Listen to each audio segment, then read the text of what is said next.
Welcome to the Spy Collection Digital Edition, where we are looking at spy artifacts that only exist in digital format.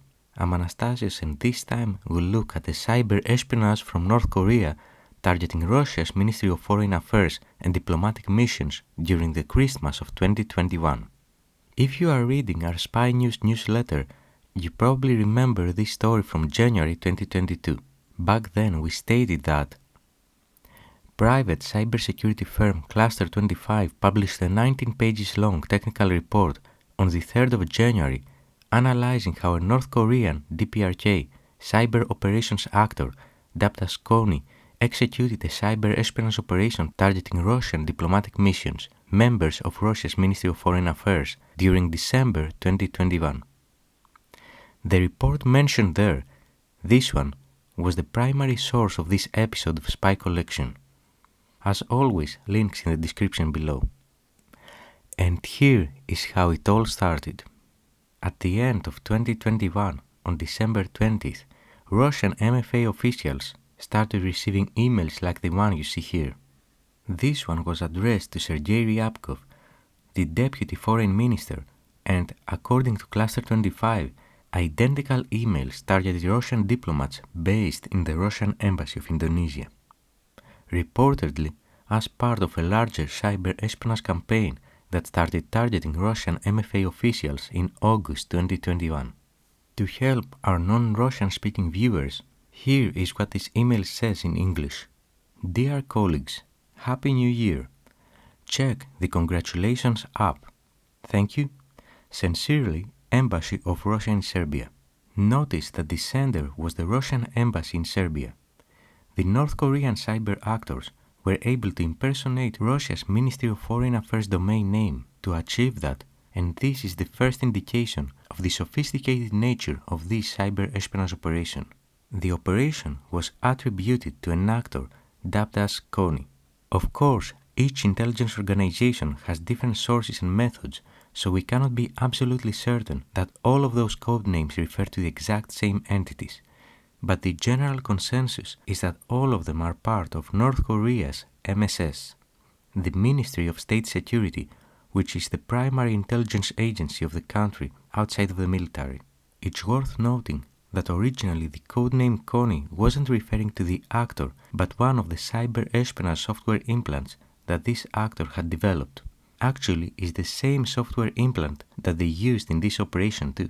So basically, Kony was a tool in the espionage toolbox of this actor, but later on, some intelligence analysts started using this code name interchangeably. The attached file was pretending to be a screensaver, but apparently it wasn't. If the recipient clicked on it, it could do two things in parallel. First, it could extract this file. That extracted file, first it displayed this image file titled happy.jpg. Here is what this image looked like, and here is what it says in English. You can pause the video if you'd like to read that, but it's not that important, since this was just a decoy. The second task that it was doing was entirely hidden from the recipient.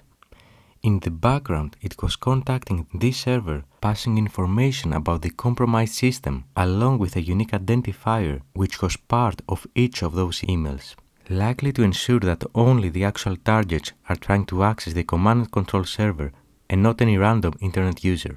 Here is a closer look at the C2 server of the North Korean cyber operators. On the right side you see the landing page of @webpages.com that gives you a summary of what it is. In summary, it's a free hosting provider. The server that was used by the North Korean cyber spies had the IP address that you see on the left, and it was located in Bulgaria. It's worth noting that starting in 2021 and continuing throughout 2022, North Korean cyber operators had used these free hosting providers in several cyber espionage operations in a way similar to what we see here. Back to the exploitation process. Assuming this was a real compromise, the C2 would respond back with an error that this action wasn't authorized. This was done to evade detections, since many network security solutions only monitor legitimate communications, not failed ones. However, in this case that error was fake. The response contained the cyber espionage software implant to be installed, despite its header saying that there was an error due to an authorization failure. Once the downloaded software implant was decompressed, it contained the following three files. The first, install.bat, was an automation script to install the last stage of the software implant and also cover all the tracks of the covered activities that have taken place so far. The second one, screenservice.ini, was the configuration settings of the software implant. And lastly, we have the screenservice.dll, which was the actual software implant deceivingly named as Screensaver Management Service when installed. If you'd like to deep dive into all of the technical implementation details, please refer to the Cluster 25 report linked in the description. It explains each of those components in more detail. Finally, the Kony cyber espionage software implant was configured via the system's registry system to start automatically anytime the computer boots. Once its installation was completed, it was establishing an encrypted communication with a new C2 server. This one. It's from this C2 that the primary espionage activities tasking was taking place.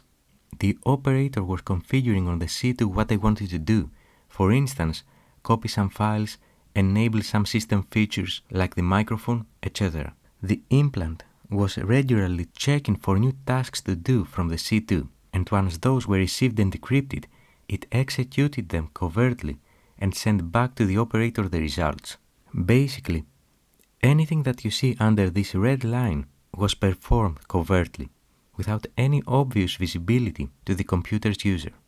The only thing that the target of this espionage operation would see is what you see over this red line, that they opened this file and a simple greeting card was displayed. Regarding the second and final C2 that was used during this operation, here are some additional details. It was another free hosting provider like the @webpages.com, configured to point to a server also located in Bulgaria. According to Cluster 25, it was commonly observed that intrusions relating to North Korea were using both of those free hosting services. Regarding the motivation, we have been unable to identify the reasoning. If you do have some hypothesis, please let us know in the comments below. Indeed, around that time both Russia and North Korea had a lot of collaborations and activities ongoing, from forging ties in relation to the war in Ukraine, to US accusations about arms deals, and countering those with press statements. So there are a wide range of reasons for North Korea wanting to get an inside look into what Russian MFA officials do. Maybe they wanted to verify some information they collected from another source, or anything else. We don't have any indications that point to one or another direction. If you do, please let us know in the comments below. The world of spies, physical and cyber ones, is a shadowy and hard to decipher in many cases. We hope that this gave you a small idea on how modern, targeted cyber espionage could look like, and why nothing is as it seems.